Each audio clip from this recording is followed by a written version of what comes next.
예, 사순절 세 번째 주 마지막 날 어, 아침 묵상에 함께 해주신 여러분들 환영합니다. 계속해서 우리가 말씀을 우리의 마음과 삶과 몸에 담을 때에 우리가 잘 담고 새긴 이 말씀이 여러분들의 구체적인 삶 가운데 힘이 되고 길이 되고 빛이 되는 그런 복 누리시기를 주님의 이름으로 축복합니다. 오늘은요, 요한복음 6장 28절부터 37절까지 읽고 35절 같이 암송해 보려고 합니다. 같이 읽겠습니다. 그들이 묻되 우리가 어떻게 하여야 하나님의 일을 하오리이까? 예수께서 대답하여 이르시되 하나님께서 보내신 이를 믿는 것이 하나님의 일이니라 하시니, 그들이 묻되 그러면 우리가 보고 당신을 믿도록 행하시는 표적이 무엇이니까? 하시는 일이 무엇이니까? 기록된 바 하늘에서 그들에게 떡을 주어 먹게 하였다 함과 같이 우리 조상들은 광야에서 만나를 먹었나이다. 예수께서 이르시되 내가 진실로 진실로 너희에게 이르노니 모세가 너희에게 하늘로부터 떡을 준 것이 아니라 내 아버지께서 너희에게 하늘로부터 참 떡을 주시나니, 하나님의 떡은 하늘에서 내려 세상에 생명을 주는 것이니라. 그들이 이르되 주여 이 떡을 항상 우리에게 주소서. 예수께서 이르시되 나는 생명의 떡이니 내게 오는 자는 결코 줄이지 아니할 터이요 나를 믿는 자는 영원히 목마르지 아니하리라. 그러나 내가 너희에게 이르기를 너희는 나를 보고도 믿지 아니하는도다 하였느니라. 아버지께서 내게 주시는 자는 다 내게로 올 것이요 내게 오는 자는 내가 결코 내쫓지 아니하리라. 아멘. 오늘 암송할 말씀 이렇게 한번 해보겠습니다. 나는 생명의 떡이니 내게 오는 자는 결코 줄이지 아니할 터이요 나를 믿는 자는 영원히 목마르지 아니하리라. 결코 줄이지 아니하고 영원히 목마르지 아니합니다. 다시 한번 암송해 보겠습니다. 나는 생명의 떡이니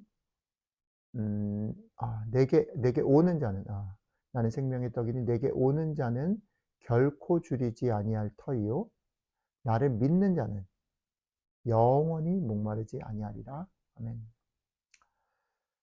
오늘 말씀은요, 예수님께서 오병이어로 5천 명을 먹이시고 난 후에 그 무리들을 떠나서 강 건너로 물러나셨을 때에 그 강 건너로 물러나신 예수님을 따라서 열심을 다해서 강 건너까지 쫓아간 사람들이 예수님에게 던진 질문입니다. 예수님에게 뭐라고 질문했냐면 이렇게 질문했죠. 우리가 어떻게 하여야 하나님의 일을 하겠습니까? 우리가 어떻게 하여야 하나님의 일을 하겠습니까? 예수님께서 이들을 바라보며 하신 말씀처럼 이들은 예수님께서 베푸신 놀라운 표적, 놀라운 그 표적을 보고 흥분했습니다. 그리고 또 한편으로는 예수님께서 베풀어 주신 그 표적이 이들에게 주었던 그 필요들을 채운, 배고픔을 채운 그것을 보며, 그 유익을 보며 흥분했습니다. 그렇습니다. 그래서 이들이 그 열정과 흥분을 가지고 예수님께 물어보는 거지요. 우리가 어떻게 해야 하나님의 일을 할 수 있습니까? 하나님의 일을 하고 싶습니다. 그런데 어떻게 하면 좋겠습니까? 물어보는 거지요. 예. 자신의 삶에 무언가 놀라운 일을 경험하거나 자신의 삶에 무언가 유익이 되고 자신이 꿈같이 생각했던 일들이 이루어졌을 때 사람들은 열정을 갖게 되죠. 그리고 그 일을 자기에게 베푸신 분을 위해서 무언가 하기를 원합니다. 교회 안에서도 그렇죠. 은혜 받았을 때 그 은혜를 받아서 마음이 뜨거워지고 또 무언가를 하려고 하는 그런 마음들이 생겨날 수 있습니다. 그런데 어제 묵상의 내용을 따르면 이 말은, 어제 묵상은 이렇게 표현했죠. 열매를 맺고 싶어진다. 그리고 제자가 되고 싶어. 하나님께 영광을 돌리고 싶어진다라는 거죠. 그런데 어제 뭐라 말씀하셨습니까? 열매를 맺는 것, 제자가 되는 것, 하나님께 영광을 돌리는 것 앞에 뭐가 있어요? 내 안에 거하는 것. 그죠? 내 안에 거하는 것이 먼저고 내 안에 거하는 것 때문에 자연스러운 결과로 열매도 맺고 제자가 되기도 하고 그것이 하나님께 영광이 되기도 하는 것이다. 내 안에 거하는 것이 시작이요 끝이요 전부다라는 거죠. 오늘은 그 말을 이렇게 바꿔서 말씀하시는 거죠. 하나님이 보내신 나를 믿는 것, 나를 믿는 것. 그게 하나님의 일이다. 우리는 무언가를 해드리려고 하고 무언가를 해서 결과를 빚고 그것으로 인정받으려고 하는데 그것이 아니라 하나님이 보내신 예수님을 믿는 것, 그게 하나님의 일이다. 우리는 무언가를 성취하고 인정받기 위해서 열심히 하려고 하죠. 무언가를 이루려고 하죠. 그런데 그렇게 하시기 전에, 그것이 아름답고 귀하지만 그렇게 하시기 전에 주님 안에 거하는 것, 오늘 말씀을 따르면 예수님을 믿는 것이 먼저이고 전부라는 것입니다. 그런 면에서 예수님은 말씀을 이어갑니다. 내가 우리에게 생명을 주시는 하나님의 떡이다. 예수 그리스도께서 생명의 떡이다 라고 말씀하십니다. 그 떡을 먹고 마시는 것, 그게 처음이요 끝이요 전부다라는 거죠. 그것은 어떤 조건이나 상황을 넘어서 우리에게 주어진 은총인 것입니다.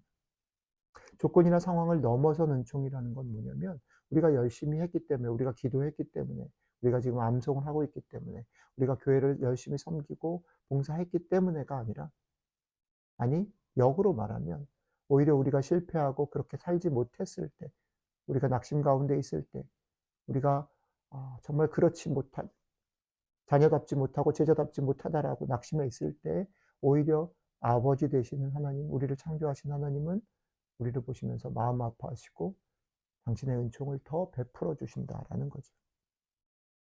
그러니까 그 은총을 누리고 맛보며 살아야 하는 것입니다. 그것이 먼저고 그것이 전부인 거죠. 그런데 재밌는 사실은 예수님께서 마지막 부분에 이런 말씀을 하시는 거예요. 내가 너희에게 이르기를 너희는 나를 보고도 믿지 아니하는구나, 이렇게 얘기합니다. 이 말은 참 우리가 잘 담아 볼 필요가 있습니다. 이해가 안 되는 거예요. 어떻게 주님을 보고도 믿지 않을 수 있지? 그런데 곰곰이 생각해 보면 우리가 바라는 것, 우리가 원하는 것, 우리가 기대하고 우리가 생각하는 것들에 우리의 마음과 생각이 다 꽂혀 있어서 우리 하나님께서 이미 우리에게 주신 많은 것들을 놓치는 거예요. 그게 보이지 않는 거죠. 그래서 하나님이 없다 그러고 하나님 응답하시지 않는다 그러고 하나님이 안 보여주시고 대답하시지 않는다고 그러는 거예요. 우리의 기대와 우리의 생각과 우리의 꿈이 아니라 하나님께서 우리에게 이미 베푸신 그 은혜들을 맛보고 인정하고 믿고 그 안에서 그 신비함들을 누리는 것, 그것이 먼저라는 거죠. 그 은총을 누릴 수 없으면, 그 은총을 맛볼 수 없으면 우리는 한 걸음도 앞으로 나아갈 수 없다는 거예요. 열매를 맺을 수 없다는 겁니다. 제자로 살 수 없다는 겁니다. 오늘 하루 여러분들의 삶이 이미 주님께서 베푸신 그 은총의 맛을 누리고 맛보고, 그래서 그것 때문에 힘을 내서 열매를 맺고, 그것 때문에 용기를 내서 담대하게 살아가는 복된 하루 되시기를 주님의 이름으로 축복합니다. 기도하겠습니다. 내가 생명의 떡이니 누구든지 나에게 오는 자는 결코 줄이지 아니할 것이고 나를 믿는 자는 영원히 목마르지 아니할 것이다. 말씀해 주셔서 감사합니다. 주님께 나아가기를 원하고 주님을 믿기를 원합니다. 나의 상황 때문에, 나의 꿈과 기대 때문에 눈과 마음이 가리워져서 조급해져서 주께서 베푸시는 은혜와 주께서 주신 약속들을 놓치고 마음이 분주하고 흔들리고 낙심하고 포기하려고 하는 거기를 넘어서 주께서 베푸시는 그 은총을 누리며 맛보며 그 안에 거하는, 그래서 자연스럽게 우리의 삶 가운데 열매도 맺고 제자도 되고 하나님께 영광도 돌리는 그런 복된 하루가 될 수 있도록 함께 해주시면 좋겠습니다. 감사드리며 우리 주 예수님 이름으로 기도드렸습니다. 아멘.